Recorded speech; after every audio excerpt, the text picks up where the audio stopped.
नमस्कार, मैं सत्यदेव चौधरी, राष्ट्रीय अध्यक्ष सत्य बहुमत पार्टी, आज आपके सामने पदयात्राओं के ऊपर, भारत की राजनीति के विषय के ऊपर अपनी कुछ बात रखने का प्रयास कर रहा हूँ।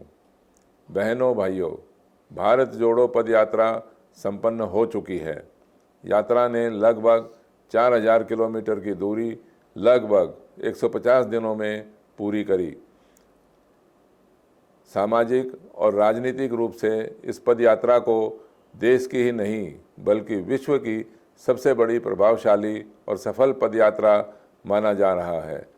यात्रा का मुख्य उद्देश्य था नफरत और डर की राजनीति को समाप्त करना। देश के मतदाता कैसी राजनीतिक व्यवस्था को वोट देकर ऐसी सरकार बनाते हैं जिसमें नफरत और डर द्वारा थोड़े से मतदाताओं का ध्रुवीकरण करके नेता सत्ता में आ भी जाते हैं और सत्ता में बने भी रहते हैं। और अब पदयात्राओं के भरोसे मतदाता नफरत और डर की सत्ता को बदलना चाहते हैं, ना कि उस राजनीतिक व्यवस्था को जिसके कारण नफरत और डर को आधार बनाकर नेताओं को सत्ता में आने के पर्याप्त अवसर मिलते हैं। मतदाताओं को ये बात अच्छे से समझनी होगी कि नफरत और डर की राजनीति का कारण केवल नेता ही नहीं बल्कि वह राजनीतिक व्यवस्था भी है जिसमें नेता खुल्लम खुल्ला नफरत और डर की राजनीति करते हैं। मतदाता उस राजनीतिक व्यवस्था का विरोध करें जिससे नफरत और डर पनपता है और उस राजनीतिक व्यवस्था को अपना समर्थन और वोट दें जिसमें नफरत और डर ना हो। केवल नेताओं के चेहरों और उनके लुभावने भाषणों को राजनीतिक व्यवस्था मानकर मतदाता अपनी जिम्मेवारी और जवाबदेही से हट जाते हैं।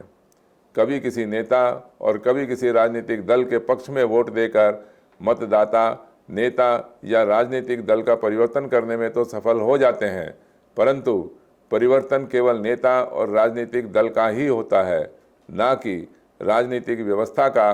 परिणाम स्वरूप नेताओं और राजनीतिक दलों का परिवर्तन हो जाने पर भी नफरत और डर की राजनीति समाप्त नहीं होती। बिना राजनीतिक व्यवस्था को समझे केवल नेताओं के चेहरे और भाषणों से प्रभावित होकर हर चुनाव में वोट डालकर मतदाता अपनी मूर्खता का परिचय देते हैं, जिसका परिणाम पूरा देश भुगत रहा है। देश के मतदाताओं ने ऐसी राजनीतिक व्यवस्था को स्वीकार किया हुआ है जिसमें एक लोकतंत्र, चुनाव और बहुमत से सरकार बनाने की राजनीतिक व्यवस्था है, परंतु हमारी राजनीतिक व्यवस्था में ना तो सच्चा लोकतंत्र है, ना निष्पक्ष चुनाव है और ना ही सच्चा बहुमत। 2, सांसद तो चुने जाते हैं मतदाताओं के बहुमत से और सरकार बनेगी सांसदों के बहुमत से। ऐसी राजनीतिक व्यवस्था में सरकार बनाने में मतदाताओं का किसी प्रकार का भी महत्व, भूमिका या प्रभाव नहीं होता है। सांसदों का चुनाव होते ही मतदाता निष्क्रिय बन जाते हैं। 3, सरकार बनाने में मतदाताओं का प्रभाव इसलिए नहीं है क्योंकि सरकार सांसदों के बहुमत से बनती है, भले ही वोट कम है। सरकार उस राजनीतिक दल की नहीं बनेगी जिसके पास वोट अधिक हैं, भले ही सांसद कम। 4, क्योंकि सरकार सांसदों के बहुमत से बननी है, इसलिए लक्ष्य केवल चुनाव जीतकर सत्ता पर कब्जा करना होता है। इस परिस्थिति में गरीब मतदाताओं के लिए न्यायप्रिय और कल्याणकारी राजनीति बहुत पीछे छूट जाती है। 5, लोकतंत्र को समाप्त करने के लिए ही व्हिप और दल बदल कानूनों को बनाया गया। 6, सांसदों के बहुमत की राजनीति में धनबल और बाहुबल का प्रभाव जबरदस्त होता है। अपराधियों और भ्रष्टाचारियों को चुनाव में उम्मीदवार बनाया जाता है।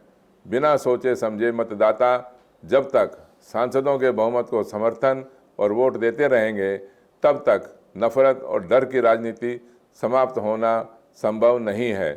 केवल पदयात्राओं और भाषणों के भरोसे ना तो नफरत और डर समाप्त होगा और ना ही विकास होगा। हमें ऐसी राजनीतिक व्यवस्था का विकल्प बनाना है जिसमें नफरत और डर समाप्त करने के लिए सरकार ही नहीं, मतदाता भी मजबूर हो जाएं।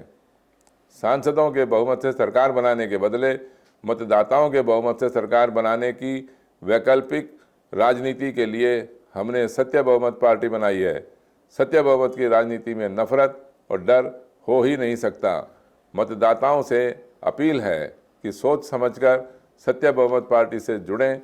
चुनाव में सत्य बहुमत पार्टी को अपना समर्थन, सहयोग और वोट देकर अपने भारत को शक्तिशाली, स्वाभिमानी, समृद्ध, स्वच्छ और सुंदर बनाने में सहयोगी बनकर गर्व का अनुभव करें।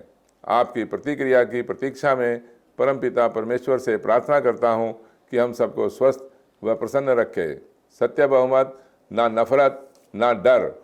गठबंधन मुक्त सत्य बहुमत जिंदाबाद जिंदाबाद। धन्यवाद।